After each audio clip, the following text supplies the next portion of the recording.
Hello, I'm Brass, and I'll be helping with a quick overview of our sector shirking rig.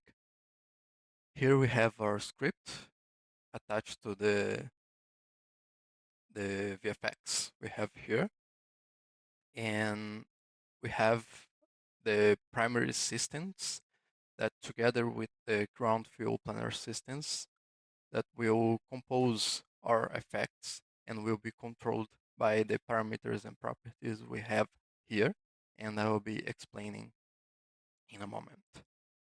The degrees control the shape of the arc of our radial, and the inner radius controls the inner part of the circle, that together with the length that controls the outer part of the circle will control the shape of the ground fuel and systems that make our radial. Next, we have the spawn thickness that specially controls the thickness of the strip that will follow the inner radius and length. It's more of a fine-tuned setting to help you achieve a specific result if you want.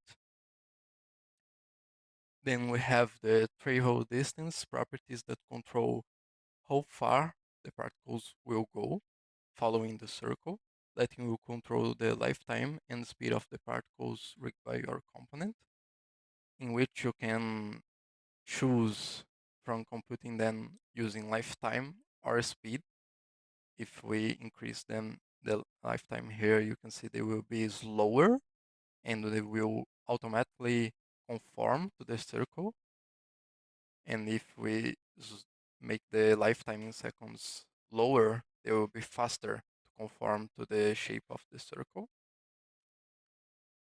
And if we choose to use the lifetime from speed, we will have the speed property control it. So as we make it slower, the particles will last more to cover for the space of the circle. All right. Next, we have some specific settings for the motion of the particles. Here we have the first radial velocity over lifetime, which is the option to enable to use the lifetime to control and use the speed to control the speed of the particles here. If you disable it, you can control them using the module with velocity over lifetime. We also have a speed multiplier if you want to make them faster with a quicker way of fine-tuning your effects. And the zero non-radial volume velocity that just zeros all velocities in X, Y, and Z to make sure all the settings work. And we have some settings for our preview in editor. If you turn on the gizmos here, you'll see that we have some gizmos to control the shape of our effects. If you turn off the field preview, you can see your effect better. And if you slide those knobs, you can adjust your effect in a more intuitive way. We also have the step count of the generated meshes. Here you can see that we have some more polygonal shapes as I go down the slider. See, of the generated meshes. And if I go up, they turn into a more full-fledged circle. And here we have a small offset to make the ground fuel effect go up so it doesn't clip on the ground. Then we have our ground fuel planar systems that are those meshes that have the noises and the textures that form this circle. And the controls for how you want to use the UVs for them. So we have the cut font 360 that generates a specific type of UV and squish the sector together with the tiling and offsetting U to make you